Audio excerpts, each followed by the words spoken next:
Hi, and welcome to this video where today we're going to be talking about the power of belief. If you've watched any of my videos before, welcome back. It's really nice to see you.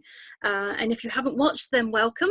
I'm Debbie Clement-Large. I'm an international creative life coach. I'm a Heal Your Life teacher, and I'm a certified assertiveness coach. And today I am joined with two lovely coaches over in the States. We've got Alyssa Martin. She is, hello Alyssa. She's a happy mystic coach. She's a Heal Your Life teacher and coach. And also by Greta Counts. Hello, Greta. Hello. Hi. Now, Greta is a Heal Your Life teacher and coach. She runs a specialist sales boutique, and she's an ordained minister, and she's a transformational speaker as well. So I'm so excited. Thank you so much, ladies, for joining me. Thank you. Thanks for having me. So we're going to be talking about the power of belief. So beliefs are things we either have learnt or that we have chosen to believe about anything, which is like a massive topic. Where do we start with beliefs? I know. That's a great point. Well, I'm excited because I was thinking this morning when I woke up that the greatest power that we have is in the way we use our mind and our emotions. And those two things contribute largely to how we believe. It's the greatest power we have. And when we are in tune with what we believe, then we can make the changes necessary in order for us to be able to experience the life that we desire and deserve. Yeah, absolutely. So you're right, but sometimes we don't always know that we've got a belief, especially if it's a belief that we've picked up when we were through our childhood, through the people that we trusted and we loved, have taught us that this is the way that our culture, or we believe we can do this in our lives. So sometimes we don't even know we've got something running there until we start exploring and digging. And these beliefs about whether we can or can't do things, they're great if they're supportive beliefs, but if they're not, they can hold us back in all sorts of ways. Absolutely. This is something interesting to me because some of my colleagues and friends are really into the work of Abraham Hicks, and so am I, really. It's one of my teachers, mentors, and it's always about getting in a better feeling place right now. And so I had one of them ask me, well, why would I go into the past? Like, why would I do that? Why would I look at my beliefs in the past? I want to, create from here on out. Is that, and my answer, I'd be interested to hear what you ladies think, is that that's great when it's working, but if you feel like you keep hitting something, or why isn't this happening for me, then it might be time to go look at, what do you believe about this certain thing, like really underneath? What were you taught about it? And I love Louise Hay's Heal Your Life, of course, has great exercises in it. And of course, the companion book, the workbook, really takes you into, what did your mom teach you about XYZ? What did your dad? How did they handle it? And it just really gets your mind add up to something within me, So I'd be curious to hear what you think. Well, I think you make a very good point. I think that we don't know what we believe until we really want something and we're not having it in our experience. And sometimes we can think that because we're using affirmations and we're doing a lot of spiritual work, that it means that we're going to actually experience the thing that because we've all been taught on some level that you have to know. I mean, in mystic, the intelligent person says that, but what I think really is the truth is that we have to know what we believe about what we want. It's not so much what you want, but what do you really believe about that? And do you believe that that's possible for you? That is possible because you see it in other places. But when it comes to your own personal life, do you believe that you can experience that? And that is why belief is this is such a great topic. It really is. Because it really stretches us, Yeah. doesn't it? And sometimes someone will be talking about something and you can almost feel like an emotional hit about something, and you think, oh, I obviously really don't feel that, or I feel some really resistance about that. And it could be about changing a relationship or changing a career or anything really, or in your belief about having something, do I deserve to have my own business? Do I deserve to do something that I want to do? And if you see other people doing it, like you said, Greta, then, and sometimes that can give us some, we can find out how much we're out of alignment by what other people are doing and thinking. I agree. Yeah. So how can people do, I mean, Alyssa, you said some great things about having a look in, asking yourself some questions. What did our parents think? The female caregiver, the male caregiver, teachers, what beliefs have we sort of thought up as we were growing up? What do we think about money? What do we think about deserving? All these sorts of, are there anything else that we can help people to understand and uncover their beliefs? One of the things that I am doing in an exercise with my group coaching is, I'm calling it the Dream Maker exercise. And it's influenced by another one of my mentors, Melissa Farr, who asks a question that we've heard before. I like the second part of the question that she adds on. But the question is, if you knew you couldn't fail, what would you do? And so on my little worksheet I handed out, it says, if I knew I couldn't fail, I would. And then it has a blank spot for them to fill it out.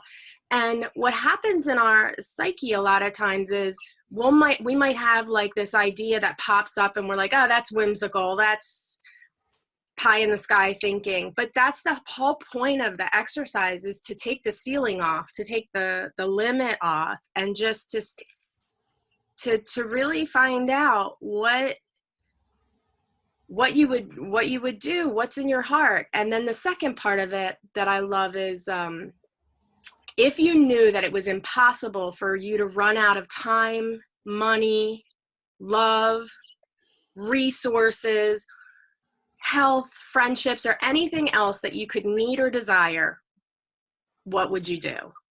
Who would you be? And I just felt my whole body like release when I think about that. What if it's impossible for me to run out of time, money, love? Oh, yeah, this is what I would. Now, the thing is, once you decide what that is, that's where, like you and Greta are talking about, Debbie, is that, what do you believe about that thing then? If it was that you would be an artist, do you have that starving artist in your psyche somewhere that every time you look around, that's what you see, is people struggling with their art? Or are you thinking of people like, the Andy Warhols, or the people that really just thrive, from their vision and their artistry? So it's because the universe, or this, the world around us, will show us what we believe. So we can find out what a person believes by what's manifesting in their life, right? So if you really have something that you want to do, be, or bring into your life, it's really important to ask those questions. What do you believe about it? And then look for examples of what you want to see, because they're out there. There is success out there, or there is, for every, time it didn't work out, there is a time it worked out. So look at those, Yeah. And I think there's a really nice exercise, and what you said is absolutely, completely spot on, Alyssa. And I think there's a nice exercise that I can add to that, is that I learned, which was looking at your thoughts throughout a day, sort of every hour, plotting what your thoughts are for what you're doing, and getting an idea of whether you're being positive, whether you're being negative, about what you're doing. And it's like raising your consciousness and your awareness of how you're talking to yourself, and what you think your beliefs are about what you're trying to do. Because sometimes, we just don't always realize just how that programming is running. And it's about, like you said, unearthing it and doing the exercises, and then sitting back and actually just thinking about it and allowing yourself to be okay that you have limited yourself, because we're probably all being prone to doing it. What about you, Greta? Do you have some wonderful insight for the people watching that they can do to help them?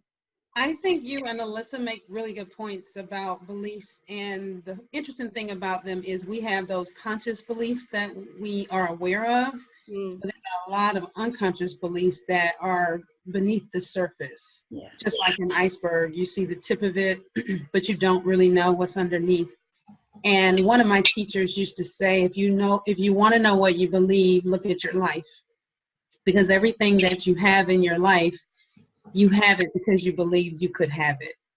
So it's a really interesting thing. I didn't always like to hear him say that when there were things that I knew I wanted.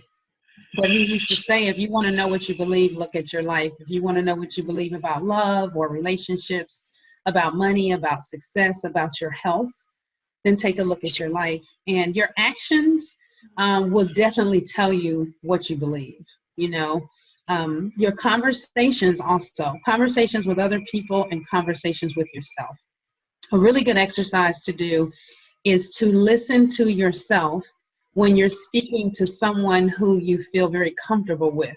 It could be an old friend, it could be your spouse, it could be your partner, it could be your kids. But if you listen to the words that you say to those people where you feel the most comfortable, it's very interesting what you'll hear about yourself and what you'll learn about your beliefs. But just start listening to the conversations you have. So almost like taking an observer view of what's going on. Yes, definitely. Definitely. Yeah, I like that. And that's actually, and we talk so much, and we find when we don't really listen very much, we're not always very good listeners, are we? So trying to get to the place where you listen to yourself is a good one, because very often when we're having a conversation, we take in, the person speaks at about, 130, 150 words a minute. Our brains have a capacity for taking in sort of 600 to 800 words a minute. So we're kind of listening, but also thinking about what we're going to say, what we want to do, how we're going to, and everything else, that actually we're never really concentrating on what's going on, and never really listening to ourselves or to anybody else. So actually taking that step back and listening to the conversation, or how you're talking to yourself, and building in some of that extra space where you can just say, I'm going to observe how I'm thinking, what I'm saying, or really taking on board what the other person's saying. That's really important. Yes. That's biggie.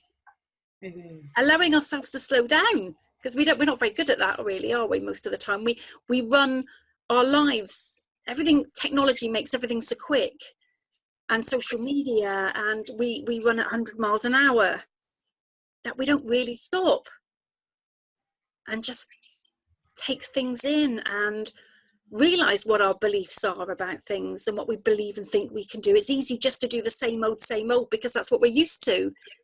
And stretching ourselves can be a bit scary. So how do you both deal with the fear then of changing a belief and daring to sort of stretch our beliefs and help them to become something that we want them to become? Woo! That's a good one. That's a great one. That's the question. The question of the day.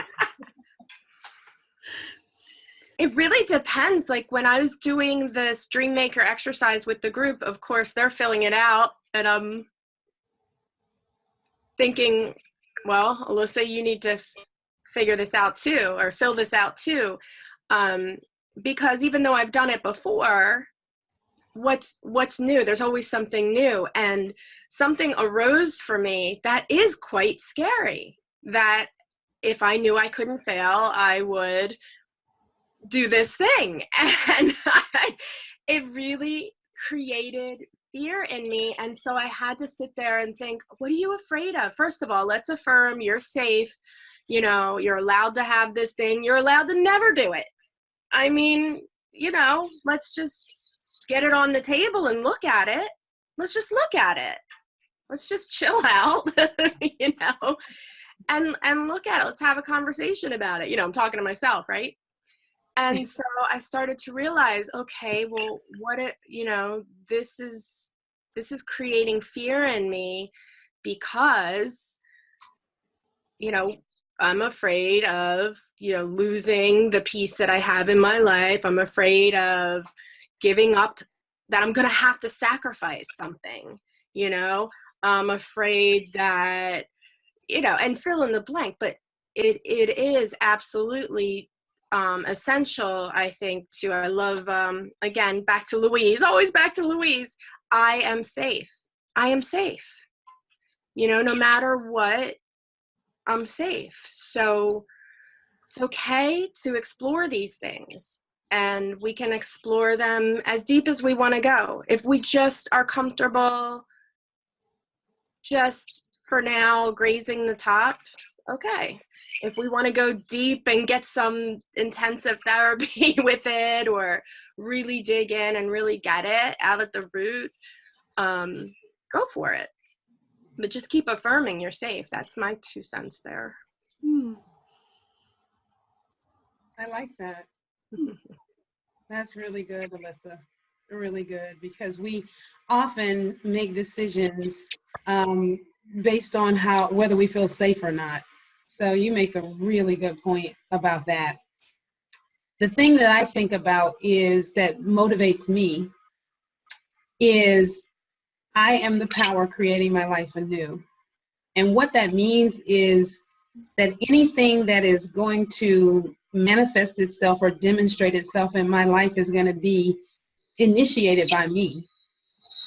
And so it becomes critical and crucial that we dig deep and learn, what do we really believe about an issue, a topic, a thought, because everything happens in us, as us, through us, and that is how we get to show up in life. And so what I think that happens to a lot of people is we've been taught to believe in things outside of ourselves, either a God outside of ourselves or whatever it is. People say, I believe with such passion. But the reality is, do you believe in your own ability, the expression of life, you know? Because believing in something else doesn't bring it into your experience.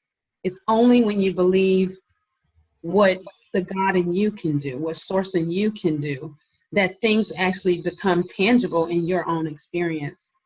So the idea of exploring our beliefs is a process. That's the one thing I would want anybody to know. It is a process, and it is not a quick one. Because once you tap into what it is you want to have, you have to actually ask yourself, is this something I want or something I've been taught to want? And a lot of times we live in societies that tell us that we need to do this and do that and do this and do that in order to qualify for things, but it may not even be something you want. There are people who live in the city. I live here in Atlanta. People live in the city when they really would enjoy a stress-free life living out in the country. But because success has been described to people as living in Midtown or living in wherever they're living and being in the hustle and bustle of life, you have to really ask yourself, is this something I want, or is this something that I believe I should want? You know? And so you have to continue to go back to the drawing board repeatedly to say, is this something I want, or is this something I saw somewhere that I think I want? You know, but I would like to tell anybody who is listening in, it is definitely a process. It is a process. And sometimes you get what you want, and then you learn that it's totally not what you wanted. I mean, everybody has had that experience. You know, when we hear somebody say, be careful what you ask for. But the thing I'd like people to really know and be aware of, and that I remind myself of, is that this is a continuous process, and we're all learning and growing, and things are changing moment to moment, you know. So what you wanted when you were 25 may not be what you want or believe you can have at 50. And so sometimes it's necessary to update your beliefs, you know, update them. And I like that, because we've all three of us have been there, haven't we? We've all done things, had certain corporate jobs, whatever, and then we found out that actually we thought that was the right way. We believed that that was the way that was going to make us happy, that was what was success looked like, but actually it didn't transpire, it didn't make us happy in that way. So that's why we're doing what we're doing. But actually then you need the courage to believe that you can change into something else as well, and having that courage, like you say, and the process, and knowing that you're safe, all of those things, and you just have to take baby steps towards what you want. It's not like a big leap, but sometimes you just have to take that first step, which can be the scariest. But sometimes knowing what you don't want helps us to see what we do want, and then just saying to ourselves and understanding what we're thinking, and using the right language, like, I can do this, I'm willing to believe that I can be whatever it is that you want to do, or I can live my life in this way, but just being gentle, and gradually our belief expands. The more we talk to ourselves in ways that support what we want, we start to believe it every little bit more, and that process is just amazing. So good. There's so many things that come up. Absolutely, you were reading my mind about the corporate world. That's exactly, when Greta was talking, that's exactly what came up for me. Because I think that there's a quote by Anais Nin, and I might butcher it, I apologize, but it's something like, then the day came where, for the bud, where it was too painful to remain in a bud, and so it burst out, you know, to bloom, to become the rose. And I thought that used to be my my like mantra back when I was like ready to move back home cross country, and because my life would go through these painful bursts, but it became more painful to remain closed in the bud than to try something new.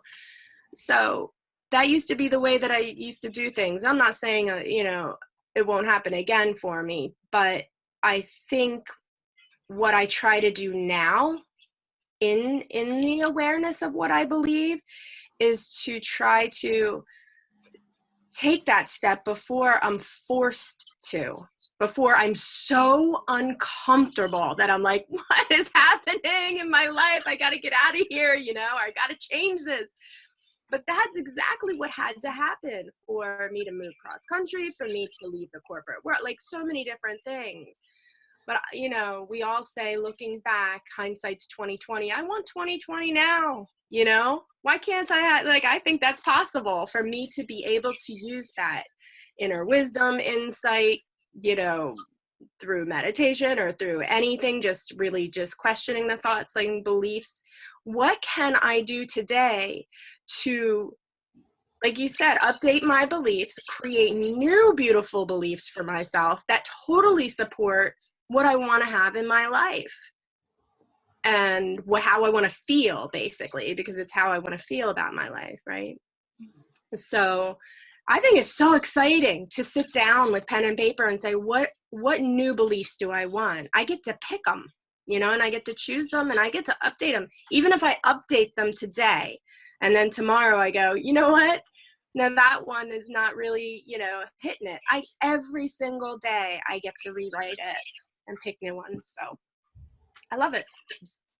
I love the fact that there is no such thing as failure, that you're just getting feedback that something isn't right, and actually, like you say, we can choose to believe something else.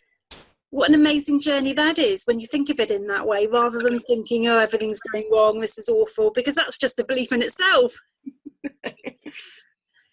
How freeing is that we can choose, we can allow, a bit like Greta said, that we can allow that life force within us to just sort of flow and to trust the whole process of life and what's going, and but getting your thinking in the right way to align with what you want, and to trust and believe that you can change, and that it's not wrong and it's not bad, and you don't have to criticize and judge yourself for that. That's so freeing. It is very liberating. I agree. Yeah. So I just think every moment, every new year is a new chance. We always think New Year's, we are the time to change, but actually we can change any time, every month, every week, every day. We've got the choice. It's just having that courage to step out. Oh, well, ladies, it's been so exciting. I've really enjoyed this conversation. We have such a wealth of information and knowledge to share. So thank you so much. Thank you both. This is always so fun to be with you. Energy and wisdom. I love talking to you both. Yes, me too. Thank you. Thank you. Oh, thank you so much. It's been an absolute pleasure you joining me.